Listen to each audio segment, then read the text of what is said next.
Okay, as ever, more people will join us, but let's get going so we can start DSA 2021 on time. So a huge welcome to DSA 2021, the annual conference of the Development Studies Association, which this year takes the theme of unsettling development and is hosted by the School of International Development at the University of East Anglia.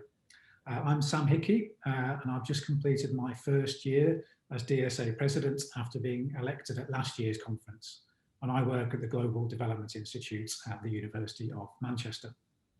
Actually, my first DSA conference, I realised, was 20 years ago exactly, when I was a late years PhD student. It was a conference actually in Manchester, and so it's a real privilege to be able to introduce you to conference. Hopefully some of you, it'll be your first conference as it was for me 20 years ago. A real privilege to be doing this as DSA President and to welcome you on behalf of the DSA Council. It's a privilege I share with Professor Francis Bowen, Pro Vice Chancellor of Social Sciences at UEA, and Laura Camfield and Ben Jones, also of UEA, who will add their words of welcome shortly. It's a great shame, of course, that we can't be together in person to fully enjoy the social as well as the intellectual side of our annual gathering and to enjoy the uniquely stylish campus of the University of East Anglia. Hosting a conference in COVID times is a mixed blessing. You get to do all the same work pretty much without being able to welcome people properly to your institutional home and to feel that buzz that can really leave its mark on a place for years to come. So we're really grateful to UEA. Not just for hosting the conference this year, but for going the extra mile and making sure that our virtual gathering will be instilled with a sense of UEA's intellectual and architectural sensibilities. This is particularly apparent in the strong emphasis on bringing arts and humanities to bear on development studies, in the conference theme and the plenaries, and in the social events that will bring us together around quizzes, book clubs, films and other social networking events which start today, go on this evening and go on throughout the week. And I'd really urge delegates to join in with the social side of the conference as the week progresses, as well as the scholarly sessions. So the School of International Development at UEA has long been a key centre for development studies at UEA in the UK, and its colleagues have been very active within the DSA itself. Not least Laura Camfield, a long-standing council member who works on our work with early careers researchers and the dissertation prize and provides a really important link with the European Association of Development Studies.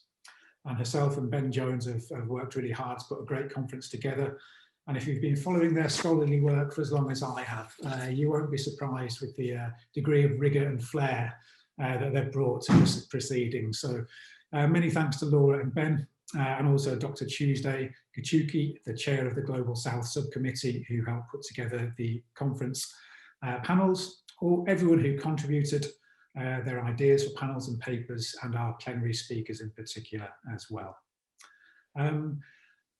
The theme of unsettling development, and in particular the choice of addressing it through an engagement with arts and humanities, is in line with a long-standing DSA tradition of emphasising the importance of bringing multidisciplinary perspectives to bear on global challenges.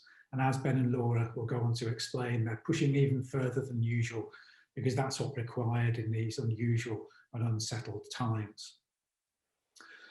One thing I'll draw your attention to before allowing UEA colleagues to welcome us is the role that the DSA plays in bringing on early careers researchers.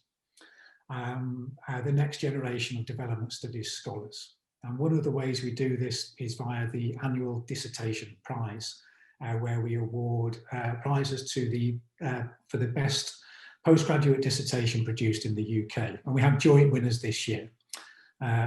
Adela Sislova, whose work on the political economy of energy transitions in North Africa, it will be presented here at 2:15 tomorrow, so do join that panel if you can. And Suzanne Loader will present her work on human-wildlife interactions in the Kenya media landscape at 10 o'clock on Wednesday morning. And if you miss their sessions, you can join in the prize giving on Friday lunchtime.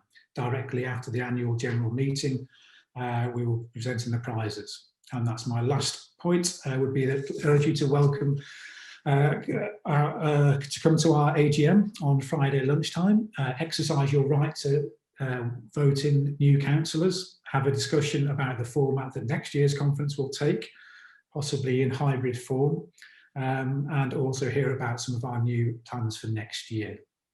So that's all from me. Again, a huge welcome to the DSA community. And I'm going to hand over now to Professor Francis Bowen, Pro Vice Chancellor of Social Sciences at the University of East Anglia, to welcome us to UEA. Francis, thanks very much. Thank you very, very much, Sam. And of course, I share your disappointment in not actually physically welcoming you to our fabulous campus. We have one of these occasions where we wrote our welcome speeches independently, but we touched on the same thing. So I would have said how wonderful that our architectural gem of a campus is. If you had managed to physically come to Norwich, to UEA, you would have discovered 320 acres of parkland. We've got our very own Broad. If you've heard of the Norfolk Broads, a broad is a lake. We've got our very own lake in the middle of the campus, and iconic 20th century architectural buildings, a sculpture park on the edge of the medieval city of Norwich, which of course is also a UNESCO World City of Literature, emphasizing that connection, of course, over to the arts and humanities, in our case, particularly creative writing at UEA. But as Sam said, I'm Francis Bowen. I'm Pro Vice Chancellor for Social Sciences here at UEA, and it really is my great honour and pleasure and a delight, actually. It's great to see the School of International Development able to host this virtual conference, Virtual DSA 2021. Sam has already introduced some aspects of our School of International Development to you, but I'm sure you're very aware of the strong and long heritage of our school. We familiarly call it DEV, at UEA here, one of the first and foremost international development groupings in the UK, and of course a QS top 10 world ranking. My personal thanks to Laura and to Ben and to all involved on both the academic and the professional services side of making something like this happen. It's quite an extraordinary experience and adventure to embark upon. And I've just, as always, my admiration to colleagues in DEV is how they managed to pull things off on a shoestring with lots of invention and improvisation. And I'm really sure you're in for a complete treat. I only wish I could join you for some of the films and the discussions. Maybe I will, yeah. Maybe I'll get a hold of the program. And I am intrigued by the contemporary theme. I know that Laura and Ben are going to talk about the theme with you in a moment, unsettling development. But our current context, of course, has really given us all pause for thought with the pandemic kind of peeling back the veil on things that you as a development studies community knew were there all along: inequality, poverty, unequal access to basic services, also nationalism, etc. And also the cross-disciplinary intent of this conference, not only between the social sciences and the arts and humanities, but across all disciplines, and that unsettling development, giving all disciplines food for thought in terms of decolonizing education and trying to decenter a Eurocentric approach. So I'm not going to really add anything more to what Sam said, other than a very warm welcome. I do look forward to physically welcoming you to Norwich one day in the future, to wander around our glorious campus. Hopefully there'll be lots of images. I can see that Laura's background has got the campus on it there. And without further ado, please do enjoy the conference. I hope the platform works well. I look forward to hearing how it goes. And thank you very, very much for taking the time to attend the DSA. I wish you a very strong and inspiring conference. Thanks. Great, thank you, Francis. Over to Ben and Laura. Thanks very much, Francis. Thanks, Sam. So I will just spend 2 minutes talking about the conference theme, and really that will emerge over the course of the week. But it's really where was the idea sparked, this idea that we would have a conference that would sort of flag the relationship between the social sciences and the humanities. And in many ways it was flagged, you've already heard comments about the architecture of this campus, it was flagged by the building we're in. The office doesn't give a good account of it, but perhaps you can sort of see behind there the campus that was designed in the 1960s by Dennis Lasdon, a post-war British architect.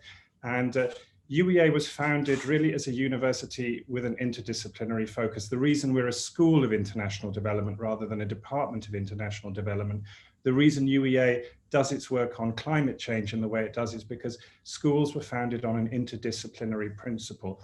I'm sat at the moment in an office that is in an incredibly long, brutalist, concrete structure.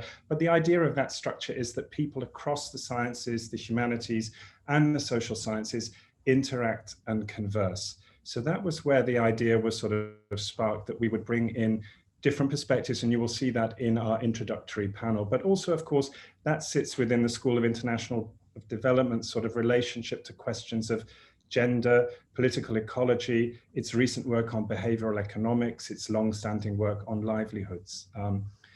Alongside that, of course, the School of International Development is a place where we've been keen to promote also activism and real-world activities. And you'll see that in tomorrow's session that takes place in the evening, where we have participatory researchers looking at questions of peace and conflict in Colombia, and a partnership between academics based at the University of East Anglia and local activists, local intellectuals working in Colombia.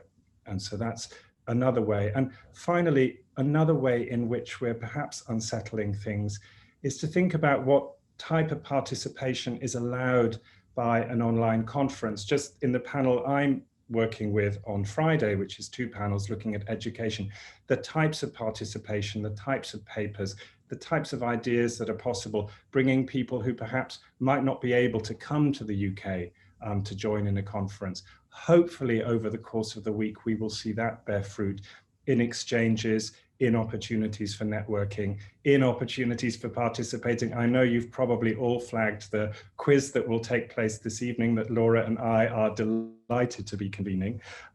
So that's another way, hopefully, in which we will unsettle things. And just before I hand over to Laura, someone who used to have an office down the corridor from me is a writer no longer with us called W.G. Sebald. W.G. Sebald, I think many of you in the room will be aware of. He was a writer that thought about many of the themes that touch upon our own lives, themes of migration, themes of displacement, themes of loss, themes of growth. And I just wanted to end, before I hand over to Laura, with a quote that I think hopefully can move us in to the week. And it's from a book of his called The Rings of Saturn, which is an extraordinary text. It's basically a walk from Suffolk to Norfolk. But within that walk, he connects to the world in so many different ways, to history. We end up at one point in the court of the Dowager Empress in Beijing. We end up at another point thinking about the architecture, the medieval architecture of Norwich that Francis was writing about. But it's also a novel, a sort of a journey that's relating to his own sense of health and his own sense of well-being. And I'll just give you that quote now, which can start the week. Perhaps we all lose our sense of reality to the precise degree to which we are engrossed in our own work. And perhaps that is why we see in the increasing complexity of our mental constructs a means for greater understanding, even while intuitively we know that we shall never be able to fathom the imponderables that govern our course through life. So this is a chance to lift ourselves out of our own work. It's a chance to achieve perhaps an understanding through moving outside of our own mental constructs. And hopefully, as I hand over to Laura, this will be a week where we will fathom some of the imponderables that govern our course through life. But welcome to UEA and welcome to DSA 2021. Yes, but of course, no pressure there on that intimidating intellectual agenda. We also want you to relax, have fun, get a very distinctive sense of DEV and UEA, as we've already said. I mean, a personal reflection would be, like Ben, I'm so excited to see maybe a third as many people as we would have expected to have had the conference been face to face. So what we lose in the sense of not being able to welcome you, to show you the Sainsbury's Centre behind me, which absolutely 100% looks like this morning. What we've lost from that, we've also gained by a much more diverse range of participants. So as we've been thinking about the conference over the past year, and I think particularly in the past week, I've been continually alert to things that I've wanted to bring to you to share, things that I really like about development, about the work we do, and about my life in Norfolk. So I think you'll get some sense of that from the quiz tonight, which is very personal, not necessarily good, but it's very personal. And we'd like you to have the same confidence during the conference to kind of share what matters to you, to have a laugh, to not, you know, worry about looking a bit silly. No one's experts here. We're all learning, and we've all got lots of stuff to share. So the structure of the conference, we have packed it a bit full of events, as you'll see. We're picking up the literary theme with a networking book club, which will happen today after the first plenary. We've also got a screening of the anime Children of the Sea, which is slightly self-indulgent because I love anime, and it's an art form I really wanted others to have a chance to appreciate, as well as picking up on some of the important development and environmental themes. We're going to have a talk on the Sainsbury's collection, which you see behind me, and their extensive work on decolonisation and increasing access. And then, as Francis has already indicated, decolonisation is a really big focus for us, with a series of roundtables organised by Rob Taupaley and colleagues, culminating in a closing plenary on Thursday. We've also got events on decolonising methodologies, Ben mentioned one of them on Tuesday night, and bibliographies on Wednesday afternoon. As Sam's already said, we'll be celebrating our dissertation prize winners, so really, really good, well worth going along to see their presentations, and then seeing the presentation of their prizes at our AGM. So, even though we can't come together in the way we'd like, we're going to try and give you a distinct flavour of what this conference could have been had the world been a little bit different. And we'd like you also to take advantage of the online networking opportunities through the Hoover programme to really get to know your fellow delegates. There is a bit of a tendency in online conferences, and I know I'll be guilty of this myself. I haven't even put my out of office on, so I'll have continually pinging emails, colleagues wandering around, etc. Perpetual distraction. It's really hard to focus in the way that you would if you were physically here, but please do try and take some time out and focus, because you'll obviously find it very much more rewarding if you do that. We're going to make our social and our engagement events publicly accessible, so please share the links in the programme with colleagues and students, and in the case of the film, with young family members. We'd really like you to enjoy this. That's great. Many thanks, Laura. So that concludes our welcome, and that sets out the stall for what is going to be a great week. We now actually need to move to a different Zoom room. I'm pretty sure I've sent the right link in the chat there. Christian, Nomad RT, who I don't think have been mentioned yet, but forever in the background, driving DSA forward and keeping us organised and on track. Can correct me if not. And thanks as ever to Nomad IT for their amazing work at organising the annual conference. Unless Christian tells me otherwise, please do leave this room, well, click on the alternative link that is there in the chat, or directly via the DSA conference website, and we'll see you for the first plenary session in a room very near here shortly. See you soon.